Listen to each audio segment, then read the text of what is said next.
¿Te imaginas despertar un día y darte cuenta de que toda tu vida, cada recuerdo, cada nombre, es una farsa? ¿Qué harías si descubrieras que la persona que creíste ser no eres tú? Prepárense, porque la historia que les traigo hoy es de esas que te dejan con la boca abierta y el corazón acelerado. En un pequeño pueblo de Arizona, una mujer de 28 años solo quería renovar su licencia, sin saber que estaba a punto de desenterrar un misterio que llevaba 22 años sepultado y que cambiaría su destino para siempre. Si esto ya te hizo pensar por un segundo, deja un me gusta ahora, porque lo que voy a contarte hoy puede ser una de las historias más impactantes que escucharás. Vamos a descubrir este enigma juntos. En 2007, una mujer entró a una estación de policía en un pequeño pueblo de Arizona para renovar su licencia de conducir. Tenía 28 años, era educada y, en todos los aspectos relevantes para el empleado, pasaba desapercibida. Entregó sus documentos con la soltura de alguien que ya había hecho esto antes. El empleado echó un vistazo al papeleo, tecleó algo en la base de datos y frunció el ceño. Algo no cuadraba. El nombre no coincidía. La fecha de nacimiento parecía tener una diferencia suficiente para activar una alerta en el sistema. La mujer, al otro lado del mostrador, sonrió nerviosamente, esperando. No tenía ni idea de que en las siguientes 72 horas su vida entera se desmoronaría. No sabía que estaba a punto de resolver un misterio que había atormentado a un pueblo de Texas durante 22 años. Ella no sabía que su verdadero nombre era Hannah Collins, que había desaparecido a los 6 años. Y que en algún lugar de Texas, una madre nunca había dejado de encender velas en un pastel de cumpleaños para una hija que creía muerta. Texas, verano de 1985. Ese tipo de verano donde el calor vibraba en el asfalto como ondas y los niños corrían bajo los aspersores hasta que se encendían las luces de la calle. En el pueblo de Meridian, con una población de poco menos de 8,000 habitantes, todos se conocían. Las puertas se dejaban sin seguro. Los niños iban en bicicleta a la tienda de la esquina y regresaban sin supervisión. Era el tipo de lugar donde la tragedia parecía imposible, donde lo peor que podía pasar era un pequeño choque en la calle principal o que un equipo de fútbol americano de preparatoria perdiera un campeonato. Hannah Collins vivía en Maple Drive con sus padres, Robert y Susan, y su hermano mayor, Michael, de 9 años. Ella tenía 6 años ese verano, pequeña para su edad, con cabello rubio arenoso que su madre mantenía en 2 trenzas y un espacio entre sus dientes frontales que hacía su sonrisa distintiva. Le encantaba el helado de fresa. Se negaba a usar cualquier cosa que no fueran sus tenis rosas y tenía un conejo de peluche llamado Mr. Buttons, que llevaba a todas partes. Su maestra decía que era brillante, curiosa, siempre la primera en levantar la mano en clase. Su padre trabajaba en la ferretería del centro. Su madre se quedaba en casa y hacía voluntariado en la iglesia los domingos. La tarde del 14 de julio, el vecindario estaba lleno de actividad. La fiesta de barrio anual de verano estaba en pleno apogeo. Mesas alineadas en la calle cubiertas con manteles de cuadros y tazones de ensalada de papa. Platos de pollo frito, rebanadas de sandía sudando por el calor. Alguien había puesto una red de voleibol. Los niños se perseguían con globos de agua. Una radio tocaba música country desde el porche de alguien. Robert estaba cerca de la parrilla, volteando hamburguesas y riendo con los vecinos. Susan estaba sentada en una mesa de picnic con otras madres, pasando una jarra de té dulce. Michael estaba con sus amigos, probablemente metiéndose en problemas cerca del arroyo. Y Hannah estaba jugando. Había estado allí hacía solo unos momentos, girando en círculos en el césped con otras 2 niñas pequeñas. Sus risas agudas y brillantes. Susan miraba cada pocos minutos, como lo hacen las madres, llevando la cuenta sin pensar. Pero entonces alguien le hizo una pregunta sobre la venta de pasteles de la iglesia, y ella giró la cabeza, solo por un momento. Solo el tiempo suficiente para responder. Cuando volvió a mirar, Hannah ya no estaba. Al principio no lo sintió como pánico. Susan se levantó, protegiéndose los ojos del sol, escaneando el patio. Llamó: Hannah, Hannah, cariño, ¿dónde estás? Otras madres se unieron, sus voces casuales al principio, luego más insistentes. Robert abandonó la parrilla. Michael corrió cuando escuchó la voz de su madre quebrarse. Buscaron en el patio, la casa, la entrada de los vecinos. Alguien revisó el garaje. Alguien más corrió hacia el arroyo. Pasaron los minutos. 5, 10, 15. La música se detuvo. Las risas murieron. La gente se dispersó por el vecindario llamando su nombre. Hannah Collins. Tenis rosas, trenzas rubias. Mr. Buttons bajo un brazo. ¿La han visto? ¿Alguien vio a dónde fue? El sol caía sin piedad. La voz de Susan se quebró. El rostro de Robert perdió el color. A las 4:17 de la tarde, alguien llamó al 911. La voz de la operadora era tranquila, entrenada, metódica. ¿Cuál es la naturaleza de su emergencia? Susan apenas podía formar las palabras. Mi hija está desaparecida. Acababa de estar aquí. Tiene 6 años. La operadora pidió una descripción. Susan dio detalles a través de las lágrimas. Cabello rubio, trenzas, tenis rosas, un vestido de verano amarillo con flores blancas, 72 libras, 3 pies, 8 pulgadas. Tiene un espacio entre sus dientes frontales. Tiene un conejo de peluche. Por favor, tienen que encontrarla. La operadora le aseguró que la ayuda estaba en camino. Los oficiales fueron despachados de inmediato. Pero en esos primeros minutos críticos, cuando Hannah aún podría haber estado al alcance, cuando podría haber estado a la vuelta de la esquina o escondida en el cobertizo de alguien, el reloj ya corría en su contra. Para las 5:00, la fiesta de barrio se había transformado en un centro de comando. Coches de policía alineaban la calle, sus luces rojas y azules parpadeando contra la luz del día que se desvanecía. Los oficiales entrevistaron a todos los que habían estado allí. ¿Cuándo la vio por última vez? ¿Qué llevaba puesto? ¿Notó a alguien inusual? Alguien se fue temprano de la fiesta. Voluntarios se organizaron en equipos de búsqueda. Revisaron patios traseros, cobertizos y garajes, caminaron por el perímetro del bosque cercano. Alguien trajo linternas. Alguien más trajo agua. El departamento de bomberos local llegó con perros de búsqueda. Los perros detectaron un olor cerca del borde de la propiedad. Lo siguieron hasta la acera y luego lo perdieron. Como si Hannah simplemente se hubiera desvanecido en el aire o hubiera sido recogida y llevada en un auto. Esa noche, mientras la oscuridad caía sobre Meridian, la familia Collins se sentó en su sala de estar rodeada de policías y defensores de víctimas. Susan apretó a Mr. Buttons, el conejo de peluche que Hannah había dejado en la mesa de picnic. Robert miraba al suelo, sus manos apretadas tan fuertemente que sus nudillos se habían puesto blancos. Michael se sentó en las escaleras, escuchando a los adultos hablar en voces bajas y urgentes. El detective principal, un hombre llamado Thomas Garner, se sentó frente a ellos. Tenía unos 40 años, con canas en las sienes y un rostro que parecía haber visto demasiado. Habló suave pero firmemente. La vamos a encontrar, dijo. Tenemos a todos los oficiales disponibles buscando ahora mismo. Hemos contactado al FBI. Estamos instalando retenes en cada carretera que sale de la ciudad. Pero necesito que me digan todo sobre hoy, todo sobre Hannah, cualquier cosa que pueda ayudarnos. Susan y Robert hablaron hasta que sus voces se apagaron. Describieron la rutina de Hannah, sus amigos, sus lugares favoritos. Nombraron a cada persona que había estado en la fiesta. Se esforzaron por recordar cualquier cosa inusual, cualquier extraño que hubiera pasado en coche, cualquier conversación que hubiera parecido extraña. Pero no había nada, nada que tuviera sentido. Nada que explicara cómo una niña pequeña podía desaparecer a plena luz del día, rodeada de docenas de personas que la amaban. Las primeras 48 horas fueron un caos. La policía instaló una línea de pistas que sonaba constantemente. Voluntarios buscaron en campos, arroyos y edificios abandonados. Helicópteros sobrevolaron, sus luces de búsqueda cortando la oscuridad. Equipos de noticias llegaron de Dallas y Houston, instalando cámaras en el jardín de los Collins. El rostro de Hannah apareció en cada pantalla de televisión en Texas. Niña desaparecida, Hannah Marie Collins, 6 años, vista por última vez el 14 de julio, aproximadamente a las 4 p.m. Si tiene alguna información, por favor llame. El teléfono sonó día y noche. Algunas llamadas eran genuinas, la mayoría no. La gente reportaba haber visto niñas rubias en supermercados, en áreas de descanso, en los asientos traseros de coches que pasaban. Cada pista fue seguida. Cada avistamiento fue investigado. Pero ninguno de ellos era Hannah.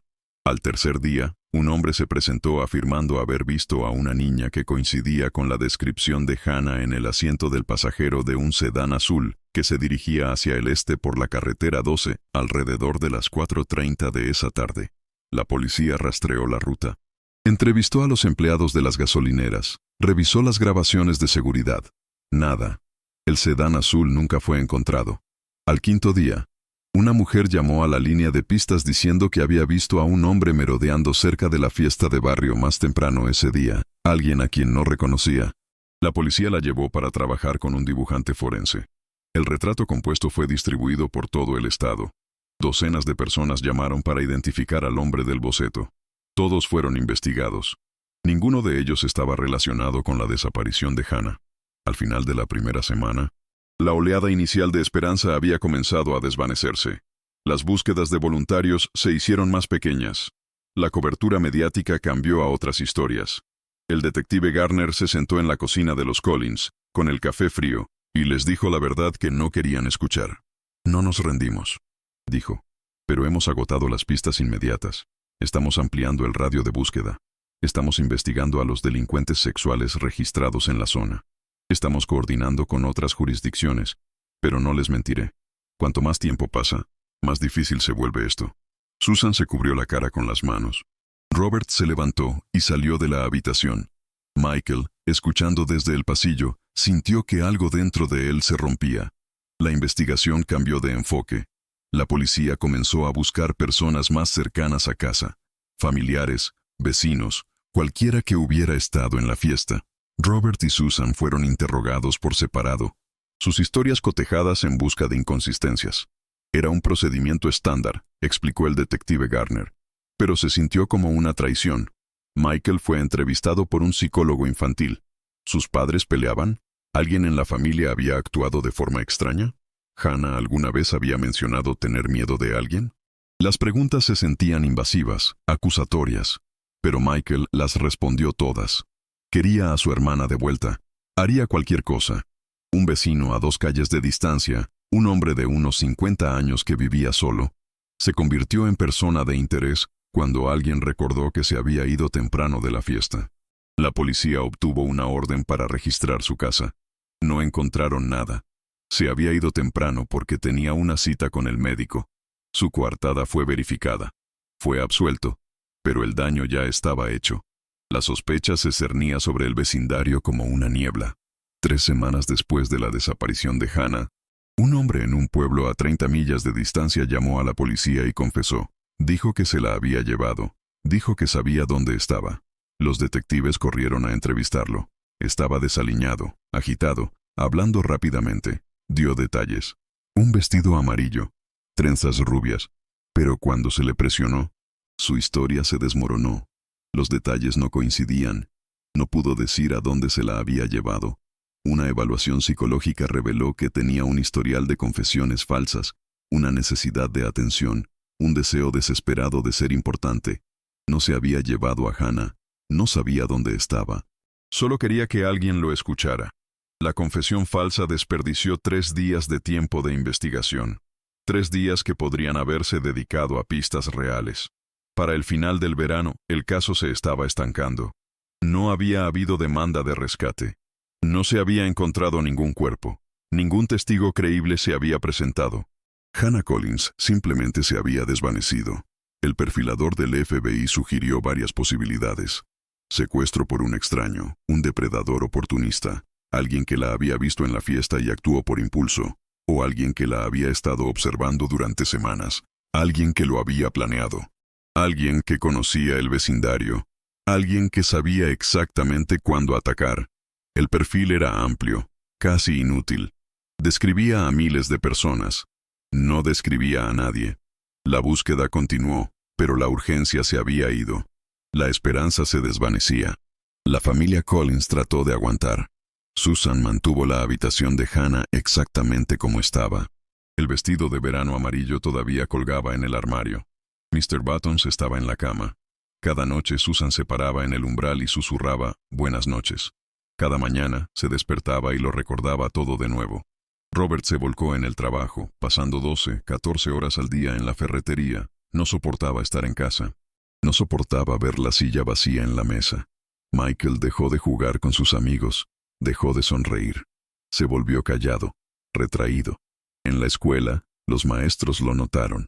En casa, sus padres lo notaron, pero nadie sabía qué decir. ¿Cómo consuelas a un niño que ha perdido a su hermana? ¿Cómo le dices que todo estará bien cuando tú mismo no lo crees? Para octubre, la investigación se había enfriado oficialmente. El detective Garner todavía se comunicaba una vez a la semana, todavía seguía las pistas cuando llegaban, pero el expediente fue movido al fondo del cajón. Otros casos exigían atención. Otras familias necesitaban ayuda. Los equipos de búsqueda se disolvieron. Los equipos de noticias se fueron a otras historias. La línea de pistas dejó de sonar. Hannah Collins se convirtió en una estadística, una de miles de niños desaparecidos, una cara más en un cartel, una familia más destrozada. Susan dejó de salir de casa. Dejó de contestar el teléfono, dejó de ir a la iglesia. Robert sugirió terapia. Ella se negó. ¿Qué le diría un terapeuta? ¿Que debía seguir adelante? ¿Que debía aceptar que Hannah se había ido? ¿Cómo podía aceptar eso? ¿Cómo podía seguir adelante cuando no sabía? Cuando no había cuerpo, ni prueba, ni cierre. Solo un espacio vacío donde debería haber estado su hija. Robert trató de ser fuerte, trató de mantener unida a la familia, pero la tensión era demasiada. Él y Susan apenas hablaban.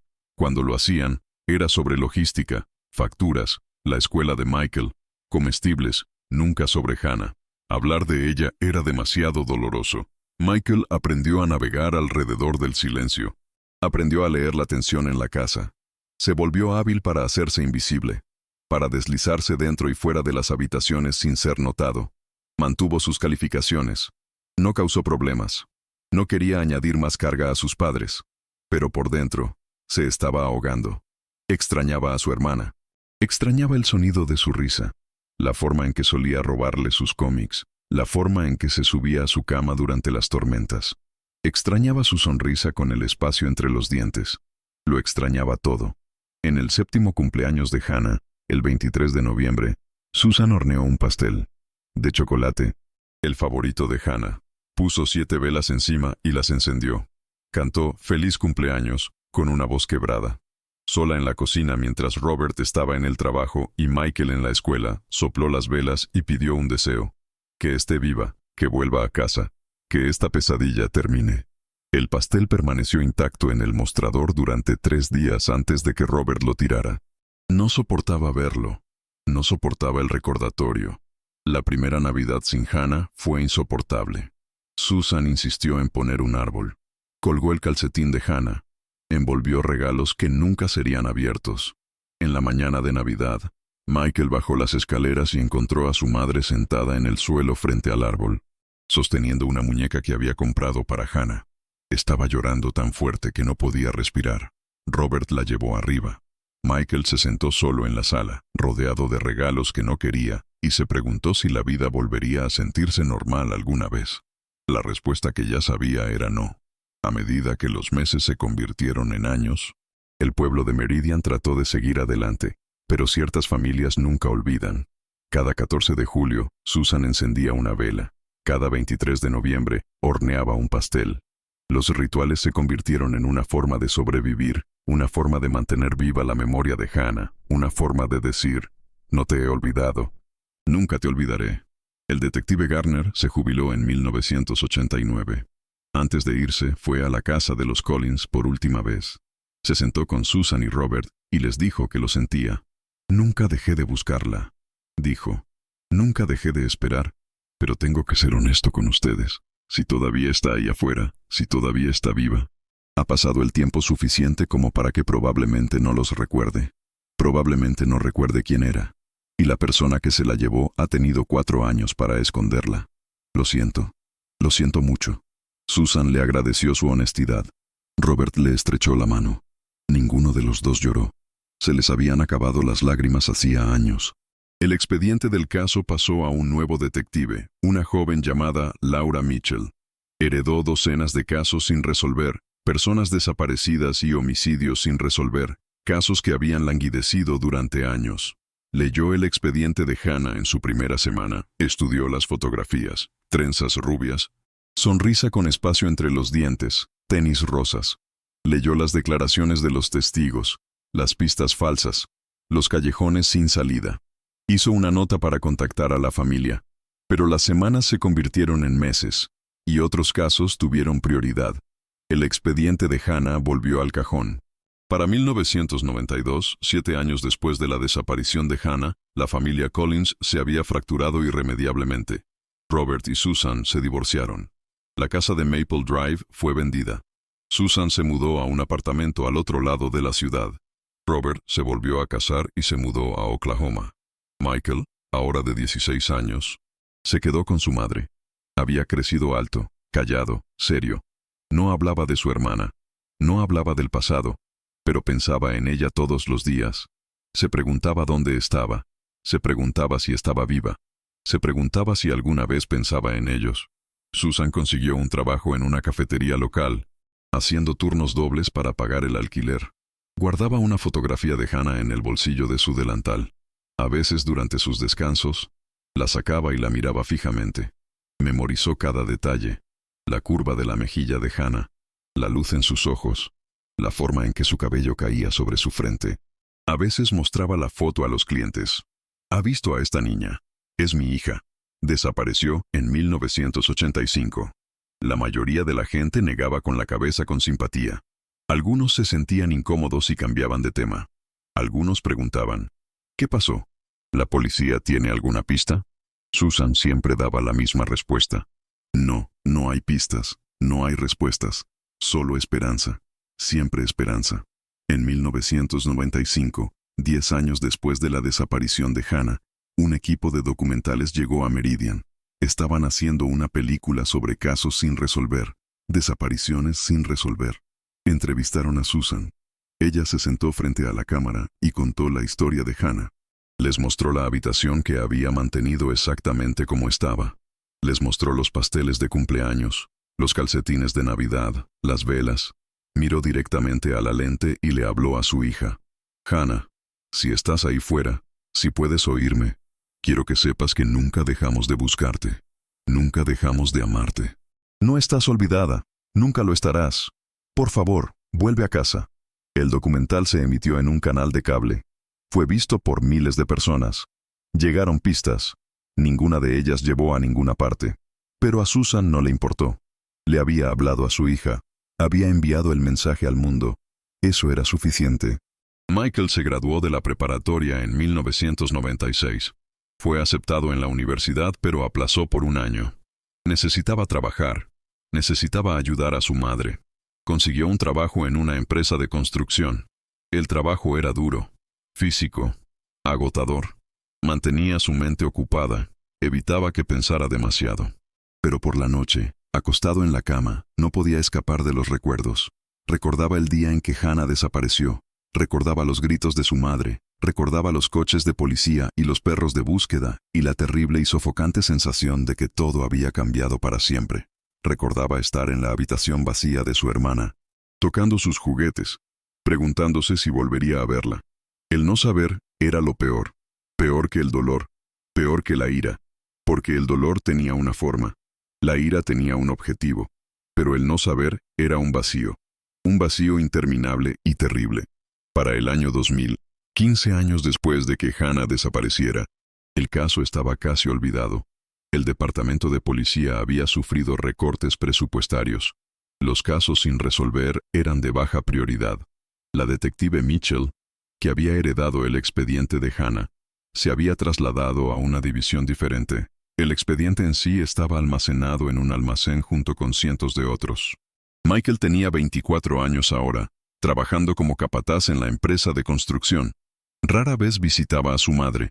Era demasiado doloroso. Demasiado recordatorio. Susan todavía estaba en la cafetería. Todavía llevaba la foto de Hannah. Todavía preguntaba a extraños si habían visto a su hija.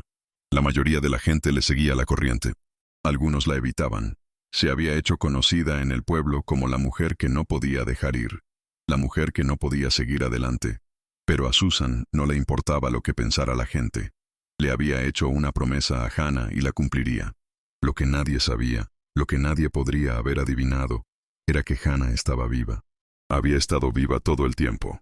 Vivía bajo un nombre diferente en un estado diferente con una mujer que la había robado hacía 22 años. La mujer se llamaba Dorothy King. Tenía 51 años en 1985. Soltera, sin hijos y desesperada. Había sufrido 3 abortos espontáneos y los médicos le habían dicho que nunca llevaría un embarazo a término. Su esposo la había dejado por eso. Su familia se había distanciado. Estaba sola, amargada y consumida por el dolor. Cuando vio a Hannah en la fiesta de barrio ese día de verano, algo dentro de ella se rompió. Vio a una niña pequeña, rubia y hermosa, y la quiso, la necesitaba. Así que esperó hasta que los adultos se distrajeron. Esperó hasta que Hannah se acercó al borde del patio. Luego se arrodilló, sonrió y dijo: «Tu mami me envió a buscarte. Hay una sorpresa. Ven conmigo». Hannah, confiada e inocente, le tomó la mano. Dorothy condujo durante 3 días seguidos. Cruzó las fronteras estatales, deteniéndose solo para gasolina y comida rápida. Mantuvo a Hannah drogada con medicamentos para el resfriado infantil para mantenerla callada. Para cuando llegaron a Arizona, Hannah estaba desorientada, confundida, apenas consciente.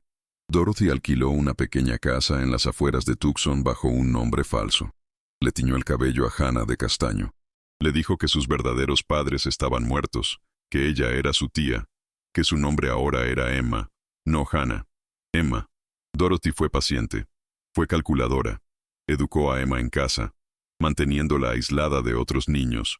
Le dijo que el mundo exterior era peligroso, que los extraños la lastimarían, que no se podía confiar en la policía. Creó un mundo donde Dorothy era la única constante, la única fuente de seguridad. Y lentamente, durante meses y años, Hannah olvidó. Olvidó su verdadero nombre. Olvidó a su familia. Olvidó la casa de Maple Drive y la fiesta de barrio. Y la madre que le cantaba a la hora de acostarse se convirtió en Emma. Creyó las mentiras porque no tenía elección, porque tenía 6 años y estaba sola y aterrorizada. A medida que Emma crecía, el control de Dorothy se hizo más estricto. No se le permitía tener amigos, no se le permitía ir a la escuela regular. Dorothy decía que era porque Emma era especial, frágil, diferente. Emma le creyó. No tenía razones para no hacerlo. Dorothy era la única madre que había conocido, pero había grietas, pequeñas, apenas perceptibles. Emma a veces tenía sueños. Sueños de una mujer con ojos amables y un hombre con manos callosas. Sueños de un niño que la llamaba Hannah. Se despertaba confundida, desorientada. Le preguntaba a Dorothy sobre los sueños.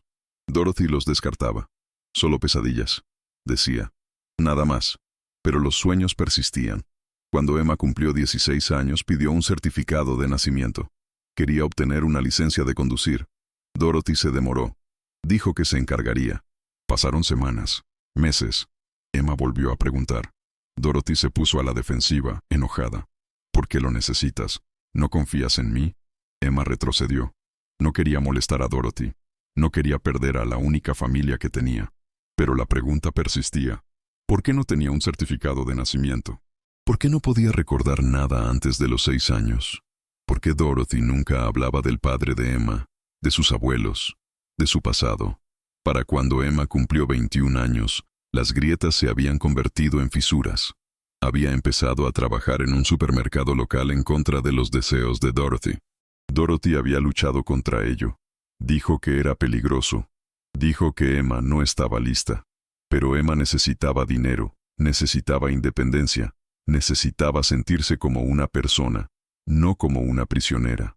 En el trabajo, conoció a otras personas de su edad. Escuchó historias sobre sus infancias, sus familias, sus recuerdos. Ella no tenía ninguno. Ni fotos de bebé, ni amigos de la infancia, ni historias de la escuela primaria. Cuando sus compañeros de trabajo le preguntaban sobre su pasado, no tenía nada que decir. Todo estaba en blanco, todo vacío. Comenzó a darse cuenta de lo extraño que era eso. Un día, una compañera de trabajo llamada Rachel invitó a Emma a almorzar. Se sentaron en una mesa en una cafetería comiendo hamburguesas y papas fritas. Rachel habló de su familia, de crecer en Phoenix, de su molesto hermano menor y de sus padres sobreprotectores. Luego le preguntó a Emma, ¿y tú? ¿Cómo fue tu infancia? Emma miró fijamente su plato. No recuerdo mucho, dijo. Mis padres murieron cuando yo era pequeña. Viví con mi tía. El rostro de Rachel se suavizó. Lo siento mucho. Eso debió ser difícil. Emma asintió. Lo fue. Rachel dudó. Luego preguntó, ¿tienes fotos de tus padres? Emma negó con la cabeza. Mi tía dijo que se perdieron en un incendio. Rachel no insistió. Pero más tarde, conduciendo a casa, Emma no podía dejar de pensar en la conversación. ¿Por qué no tenía fotos? ¿Por qué no tenía ninguna prueba de su pasado? ¿Por qué Dorothy se enojaba tanto cada vez que Emma hacía preguntas? Esa noche, mientras Dorothy dormía, Emma fue al ático. Nunca había estado allí antes. Dorothy lo mantenía cerrado con llave, pero Emma había encontrado la llave semanas atrás, escondida en un cajón. Subió las estrechas escaleras, con el corazón latiéndole con fuerza. El ático estaba polvoriento, abarrotado de cajas. Emma las abrió una por una. Ropa vieja, documentos fiscales, recibos, y luego, en una caja metida en la esquina, encontró algo que la dejó helada. Una pila de recortes de periódicos, artículos sobre una niña desaparecida. Hannah Marie Collins, 6 años, vista por última vez el 14 de julio de 1985 en Meridian, Texas. Las manos de Emma temblaron mientras leía. La niña de la fotografía tenía el pelo rubio, no castaño. Tenía un espacio entre los dientes frontales. Emma se tocó los dientes. Tenía un espacio. Siempre había tenido un espacio. Dorothy le había dicho que era genético. Pero esta niña, esta Hannah, se parecía a Emma, o Emma se parecía a ella. Emma leyó cada artículo, estudió cada fotografía. Cuanto más leía, más se encajaban las piezas. Los sueños, los espacios en blanco en su memoria, la negativa de Dorothy a hablar del pasado, el certificado de nacimiento desaparecido, el aislamiento. Emma sintió que el suelo se hundía bajo sus pies. Volvió a colocar los artículos exactamente como los había encontrado. Bajó las escaleras, se fue a la cama, pero no durmió. Permaneció despierta mirando el techo, su mente acelerada. ¿Era posible? ¿Podría ser ella esta niña? ¿Podría Dorothy haber mentido sobre todo? A la mañana siguiente, Emma actuó con normalidad. Preparó el desayuno. Fue a trabajar. Sonrió y charló con los clientes. Pero por dentro estaba gritando. No sabía qué hacer. No sabía en quién confiar. Si confrontaba a Dorothy, ¿qué pasaría? ¿Lo negaría a Dorothy? ¿La lastimaría? ¿Desaparecería con Emma de nuevo? Emma estaba aterrorizada, pero también estaba enojada. Enojada por las mentiras. Enojada por los años robados. Enojada por la vida que debería haber tenido. Durante las siguientes semanas, Emma comenzó a investigar. Usó las computadoras de la biblioteca, con cuidado de borrar su historial de búsqueda. Buscó a Hannah Collins, encontró artículos sobre la desaparición. Encontró un sitio web dedicado a casos sin resolver. Encontró una fotografía de la madre de Hannah, Susan, tomada 10 años después de la desaparición. La mujer parecía atormentada, destrozada. Emma miró la fotografía durante mucho tiempo. Intentó recordar, intentó sacar algo, cualquier cosa, de las profundidades de su mente. Pero no había nada. Solo una débil sensación de familiaridad. Solo un susurro de algo perdido. Emma también encontró información sobre cómo obtener registros, certificados de nacimiento, bases de datos de personas desaparecidas, pruebas de ADN. Aprendió que si realmente era Hannah Collins, habría un registro.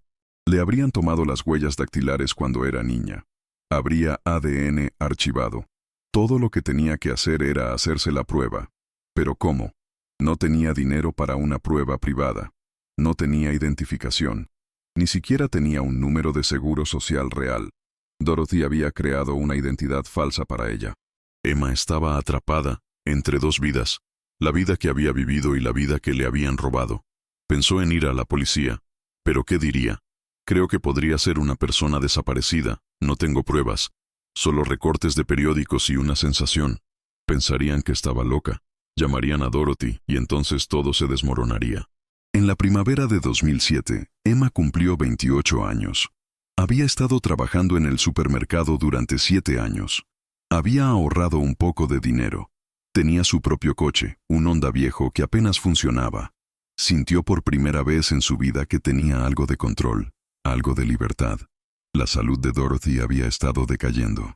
Tenía 72 años ahora, frágil y olvidadiza. Todavía intentaba controlar a Emma.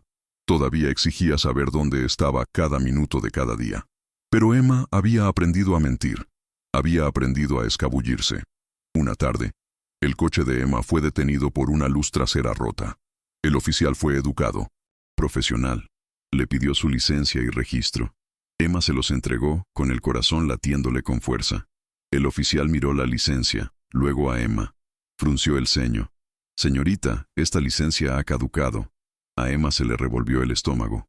Lo sé, dijo rápidamente. He estado queriendo renovarla. El oficial asintió. Necesitará hacerlo pronto. Esta vez la dejaré ir con una advertencia. Emma le dio las gracias, con las manos temblorosas.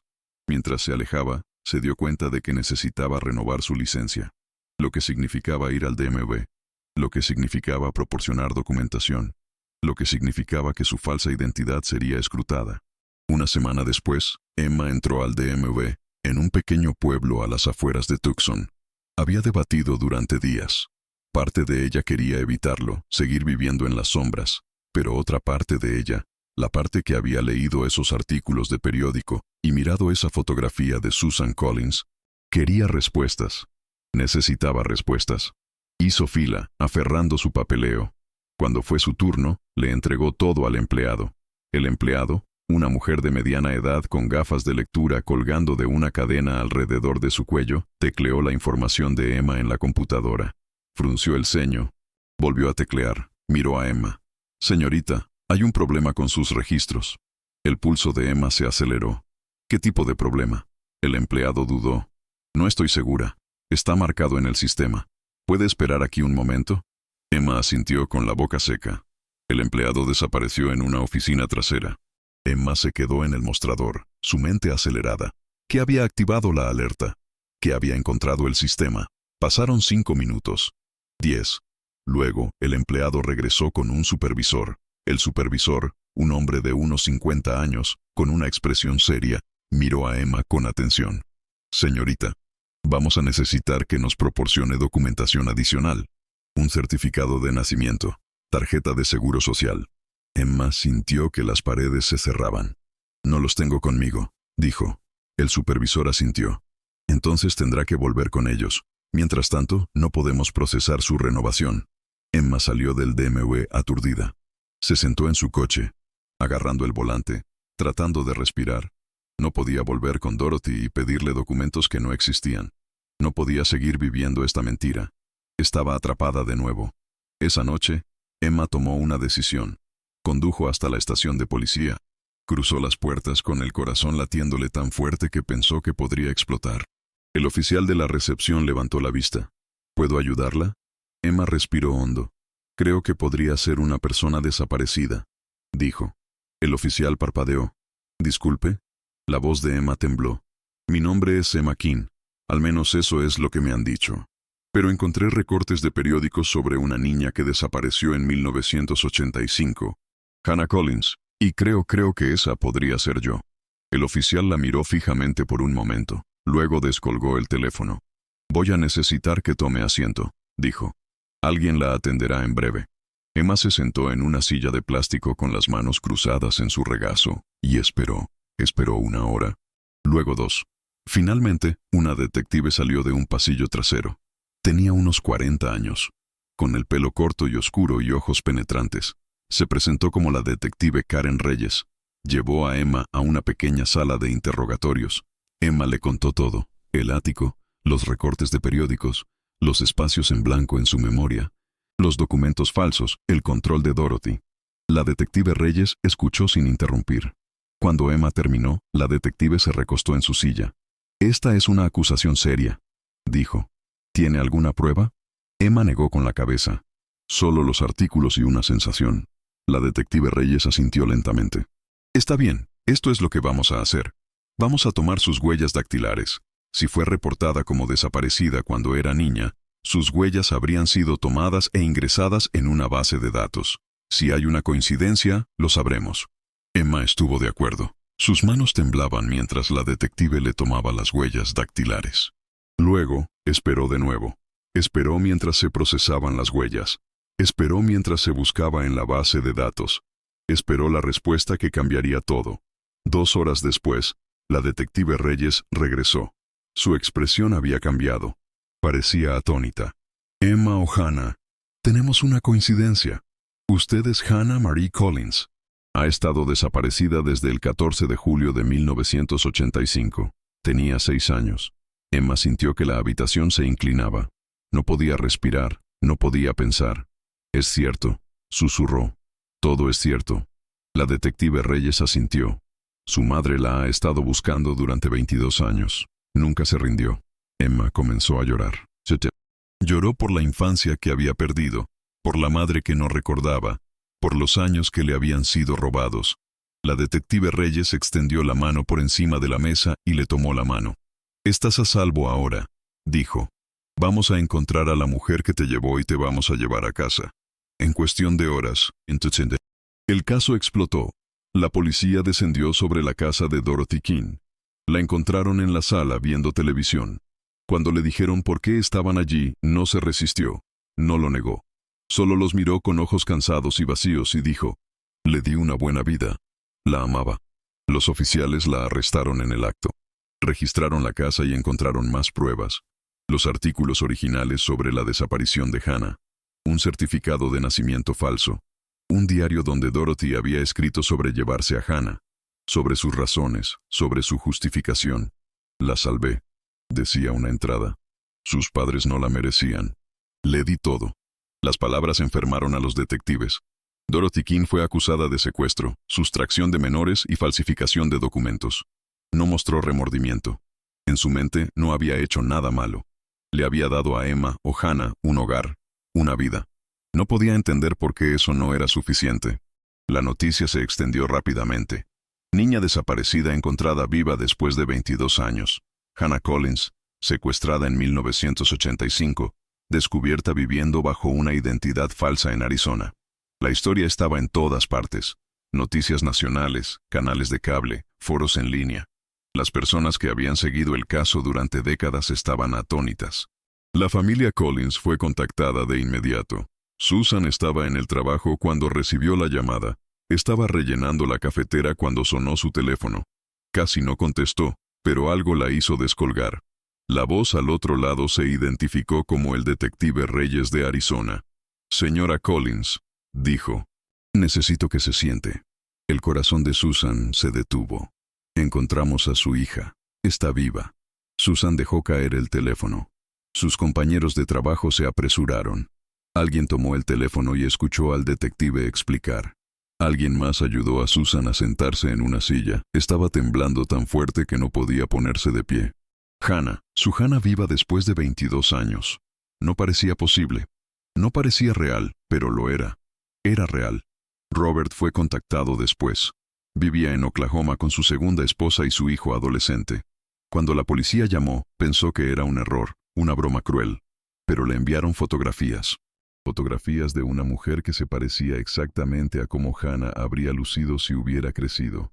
Los mismos ojos, el mismo espacio entre los dientes, la misma inclinación de cabeza. Robert se sentó en su porche y lloró. Su esposa lo encontró allí una hora después, todavía aferrando la fotografía, todavía llorando. Michael fue el más difícil de contactar. Se había mudado de estado. Trabajaba en una plataforma petrolera en Dakota del Norte. Tomó 2 días hacerle llegar el mensaje. Cuando finalmente se enteró, no lloró. Solo se quedó allí mirando la nada, tratando de procesarlo. Su hermana estaba viva. La hermana que había llorado durante más de la mitad de su vida. La hermana con la que había soñado, en la que había pensado, a la que había extrañado cada día. Estaba viva y volvía a casa. Pero antes del reencuentro, estaba el asunto de contarle a Hannah la verdad. Toda la verdad. La detective Reyes se sentó con ella en una pequeña sala de conferencias en la estación de policía. Le mostró fotografías. Hannah de niña, la familia de Hannah, la casa de Maple Drive, la fiesta de barrio, los esfuerzos de búsqueda. Hannah miró las imágenes, tratando de conectarlas consigo misma, tratando de recordar, pero era como mirar la vida de un extraño. No podía acceder a los recuerdos. No podía recuperarlos. Se habían ido, enterrados demasiado profundo. La doctora Reyes explicó lo que había sucedido.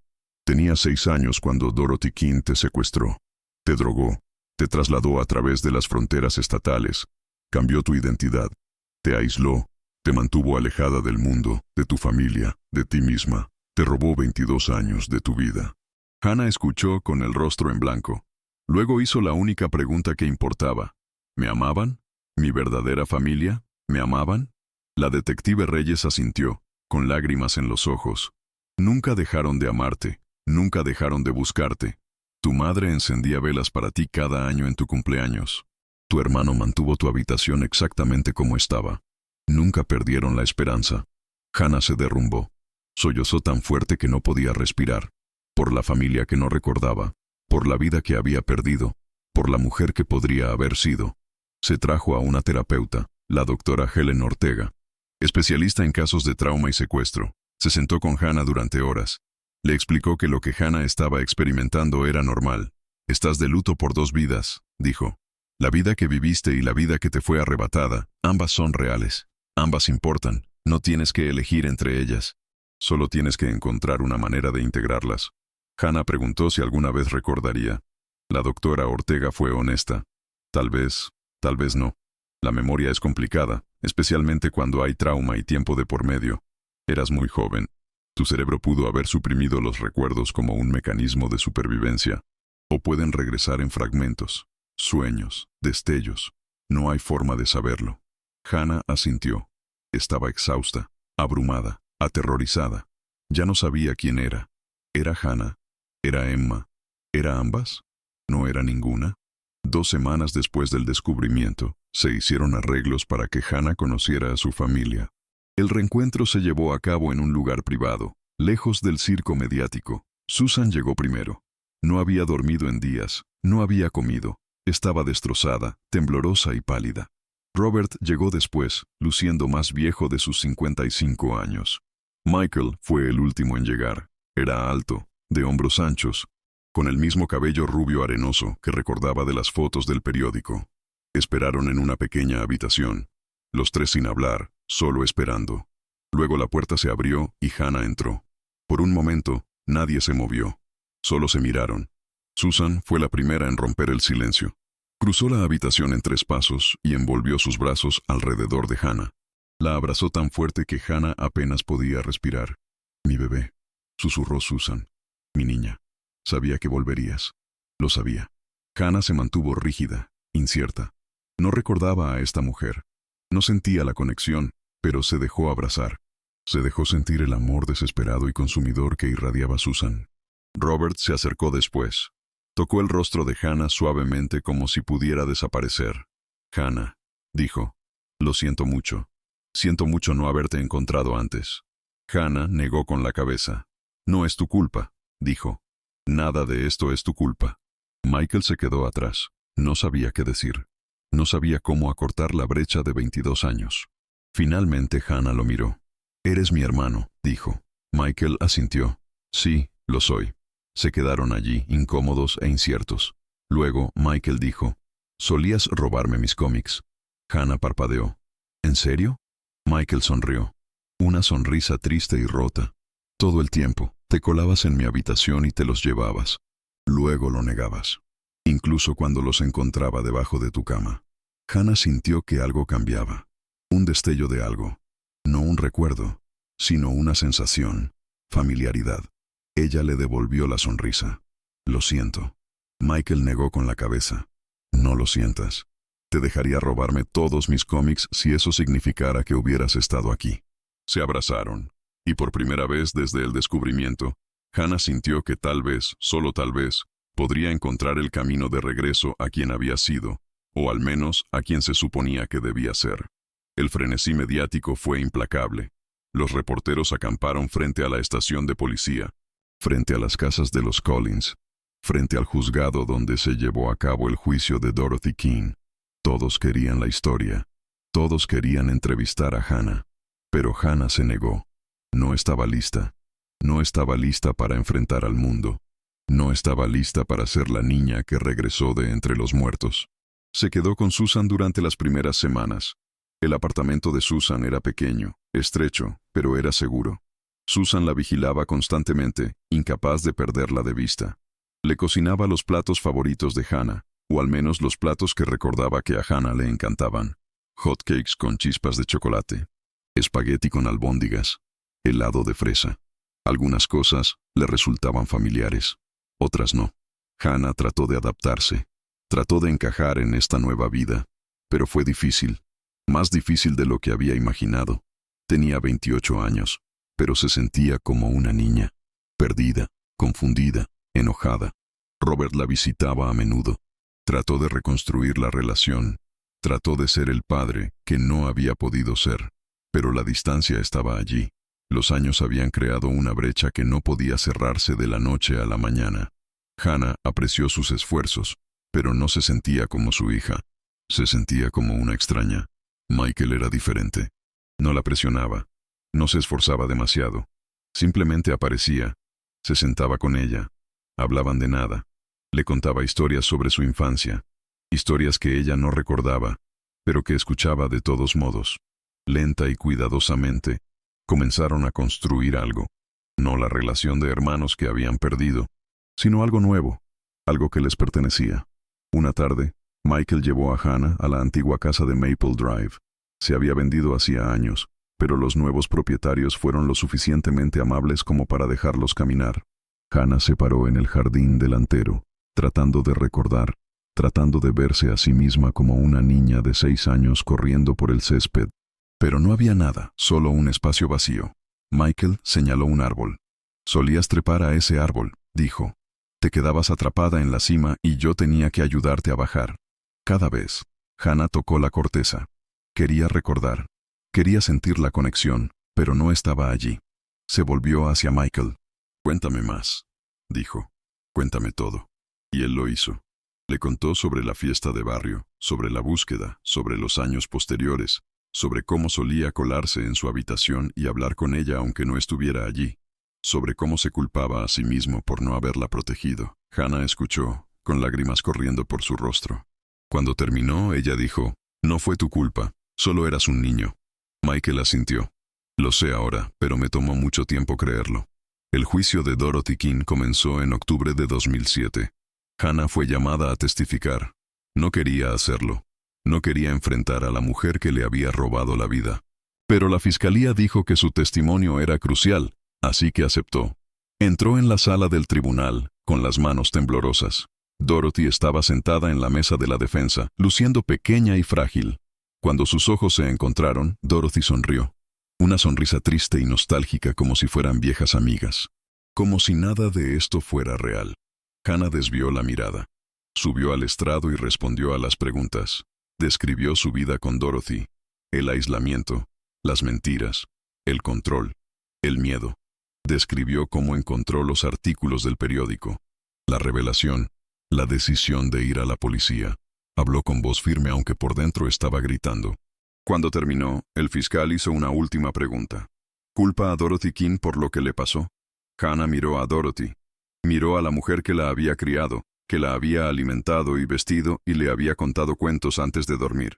La mujer que también la había robado, le había mentido, la había mantenido prisionera. «Sí», dijo Hannah. «La culpo, y nunca la perdonaré». Dorothy fue declarada culpable de todos los cargos. Fue sentenciada a 30 años de prisión. Tendría 94 años antes de ser elegible para libertad condicional. Mientras se leía el veredicto, Dorothy no mostró emoción. Simplemente se quedó sentada mirando al frente. Hannah observó desde la galería. No sintió satisfacción, ni alivio, solo vacío. El juicio había terminado. Se había hecho justicia, pero no devolvió los años. No borró el daño. Hannah salió del juzgado y regresó al apartamento de Susan. Se sentó en el sofá y miró fijamente la pared. Susan se sentó a su lado. «¿Estás bien?», preguntó. Hannah negó con la cabeza. «No sé quién soy», dijo. «No sé a dónde pertenezco». Susan le tomó la mano. «Perteneces aquí, con nosotros, con tu familia». Hannah quería creer eso, pero no estaba segura de que fuera cierto. Los meses posteriores al juicio fueron los más difíciles. Hannah trató de construir una vida. Trató de descubrir quién se suponía que debía ser. Comenzó terapia con la doctora Ortega. 2 veces por semana se sentaban juntas y hablaban del pasado, del presente, del futuro.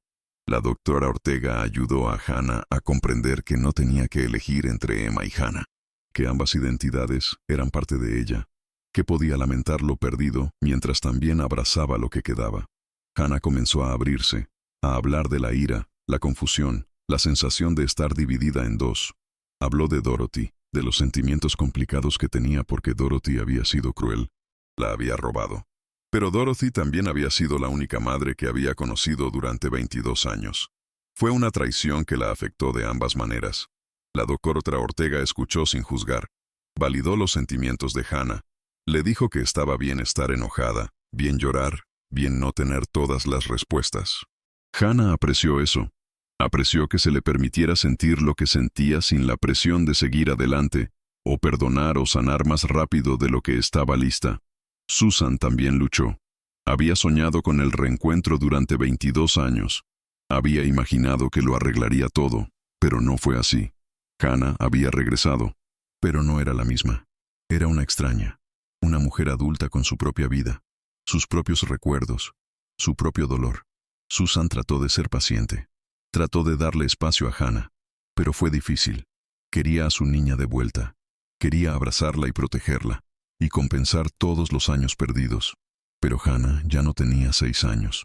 Tenía 28 y necesitaba tiempo. Tiempo para adaptarse. Tiempo para sanar. Tiempo para descubrir quién era. Susan también fue a terapia.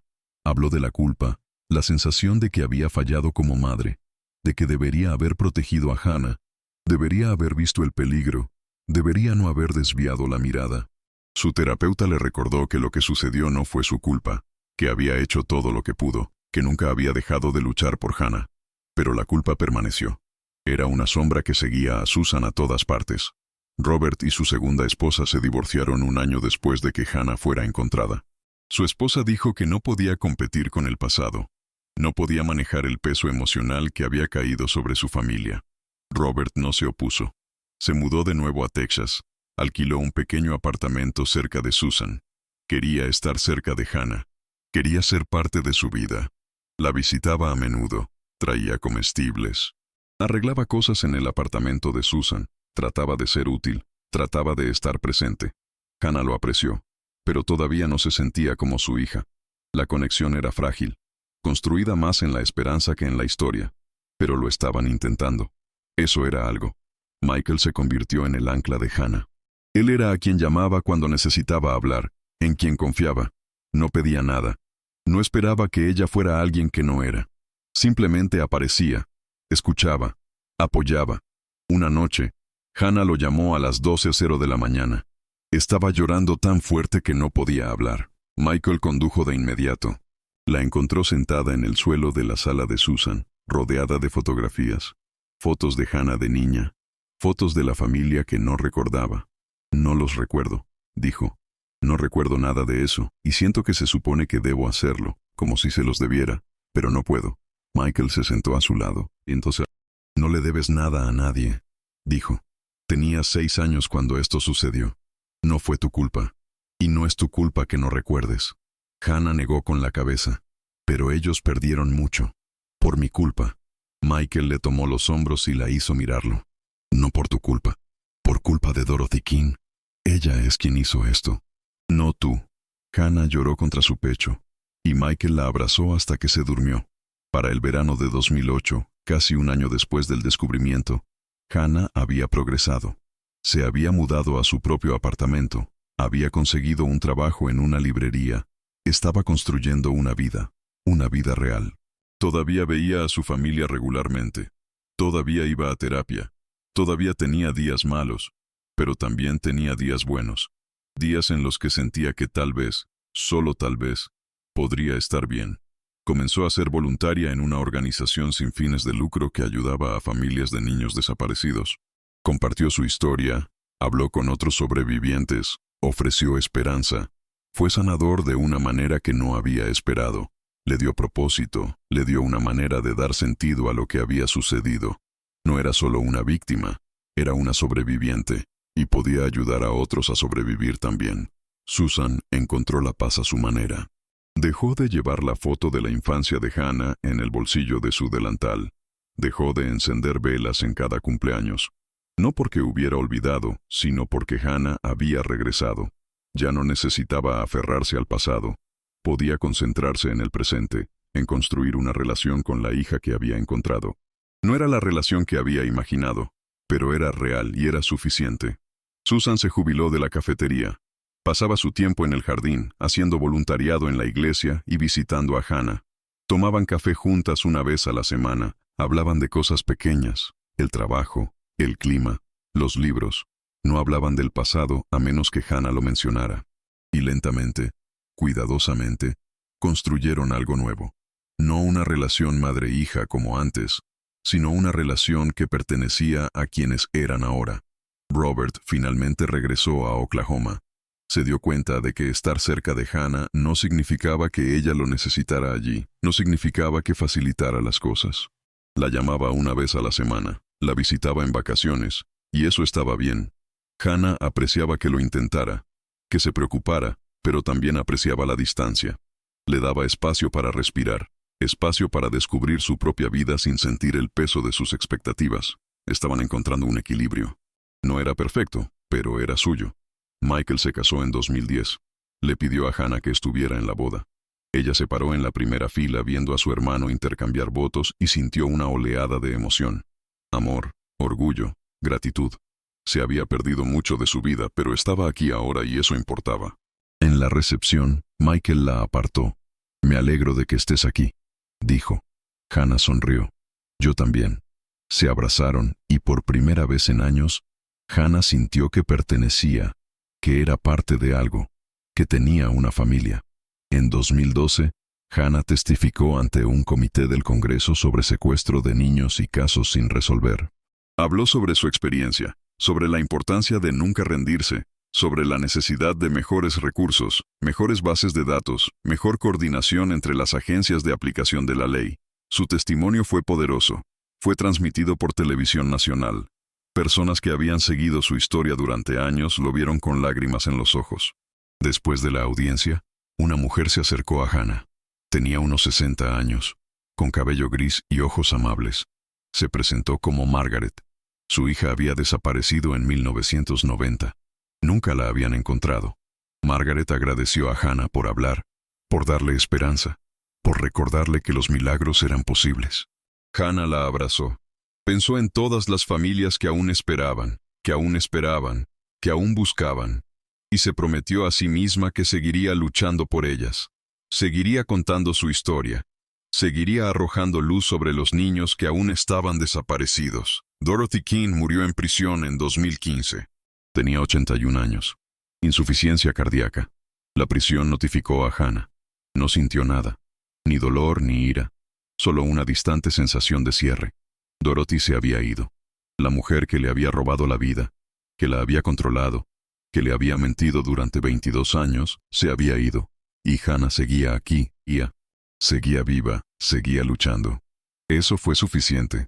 No asistió al funeral, no envió flores, no lo reconoció en absoluto. Simplemente siguió adelante, lo dejó ir y se centró en la vida que estaba construyendo.